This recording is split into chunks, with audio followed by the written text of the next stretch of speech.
এটার চরম এক্সাম্পল হচ্ছেন এই মহিলা। মানে আমি যতবার দেখছি আমার মাথার রক্ত গরম হয়ে যাচ্ছে। একটু স্ক্রিপ্ট চেঞ্জ করো কাকিমা। তা বলি কি কাকিমা, আপনি তো কিছুই জানেন না, সবাই এসে আপনাকে জানাবে, তারপরেই আপনি রাস্তায় নামবেন, না হলে আপনার পক্ষে জানা সম্ভব না কোথায় কি ঘটনা ঘটছে। পলিটিশিয়ান আপনি পরে হবেন, আগে ভালো মানুষ হন, একজন ভালো মা হন। আপনি তো সেটারও যোগ্য না। আপনার জন্য একটাই শব্দ, ছি। আসলে আপনি যে এতটা বেহায়া নির্লজ্জ মহিলা, এটা আমরা কেউ আশা করিনি। নিজের মেয়েটা মেয়ে, অন্যের মেয়েটা মেয়ে না। মানে আপনি কি বলতে চাইছেন যে রাস্তায় হাঁটলে এই ঘটনা ঘটতে পারে? মানে রাস্তা কারো বাবার, ওইটার সেফটিটা কে দেখবে? আসলে আপনি বুঝতেই পারছেন না যে আপনি সিম্প্যাথি খেলবেন নাকি পলিটিক্স। রাজনীতি খুব খারাপ একটা জিনিস।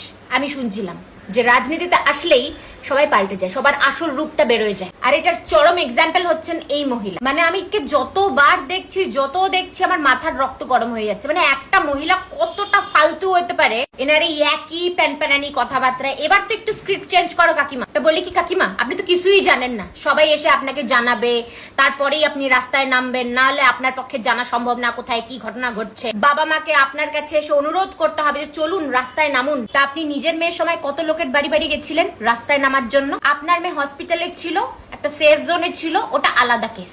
আর ওই মেয়েটা কোথায় ছিল আপনি জানেন না, রাস্তায় ছিল না কোথায় ছিল আপনি জানেন না, তাই ওইটা আলাদা ব্যাপার। পলিটিশিয়ান আপনি পরে হবেন, আগে ভালো মানুষ হন, একজন ভালো মা হন। আপনি তো সেটারও যোগ্য না। আপনাকে যারা ভোট দিয়েছে না, তারাও হয়তো কপাল চাপড়াচ্ছে যে কাকে ভোট দিলাম। আপনার জন্য একটাই শব্দ, ছি। আসলে আপনি যে এতটা বেহায়া নির্লজ্জ মহিলা, এটা আমরা কেউ আশা করিনি। তা আপনি তো সাধারণ লোক নন কাকিমা, আপনি তো এমএলএ, তাই আপনাকে তো জানতেই হবে। আপনি জানবেন না তো কে জানবে? তার জন্যই তো আপনাকে লোকে ভোট দিয়েছিল, তাই না? নিজের মেয়েটা মেয়ে, অন্যের মেয়েটা মেয়ে না। মানে আপনি কি বলতে চাইছেন যে রাস্তায় হাঁটলে এই ঘটনা ঘটতে পারে? মানে রাস্তা কারো বাবার, ওইটার সেফটিটা কে দেখবে? আসলে আপনি বুঝতেই পারছেন না যে আপনি সিম্প্যাথি খেলবেন নাকি পলিটিক্স। এরপর থেকে স্ক্রিপ্টটা ভালো করে মুখস্থ করে বলবেন, কারণ দেখে দেখে বললে না ক্যামেরায় বোঝা যায়। আমার মনে হয় এমএলএ হওয়ার আগে একটা এন্ট্রান্স এক্সাম হওয়া উচিত, যাকে তাকে এমএলএ করা উচিত না।